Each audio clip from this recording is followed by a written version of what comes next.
Keluhan akibat terganggunya sistem layanan pada perbankan Bank Syariah Indonesia juga disampaikan sejumlah pelaku usaha terdampak. Di antaranya pengusaha minyak dan gas yang tidak dapat melakukan pembelian minyak ke Pertamina.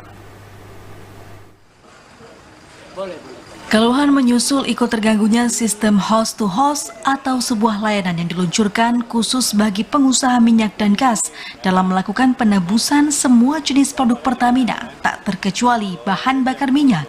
Ketua Hiswana Migas Aceh, Nahrawi Nurdin mengatakan, errornya sistem layanan BSI sempat menimbulkan kekhawatiran akan terhentinya penyaluran BBM ke sejumlah SPBU.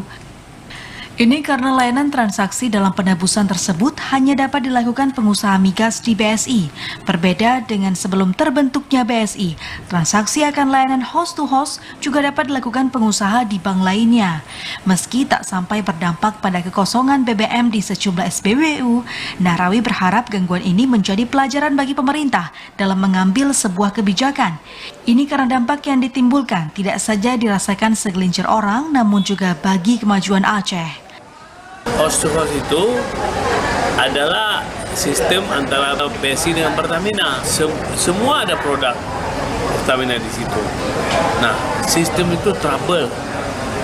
Nah, alurnya kami dari kantor bergerak menembus di perbankan, store ke teller, masuklah ke host-to-host itu. Setelah diposting dana penebusan, keluar namanya DU. Delivery order, baru diantar ke SPBU. Nah, hari ini bayangkan, BSI ini sistemnya error. Kami melakukan penebusan, nggak bisa penebusan. Nah, dasar apa memposting namanya delivery order?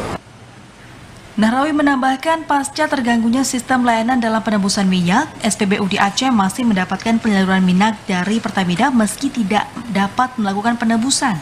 Ini setelah Pertamina dan BSI sepakat menjamin penebusan minyak sebagai antisipasi gangguan layanan BSI. Dari Aceh Besar, Arman Konadi, TVRI Aceh melaporkan.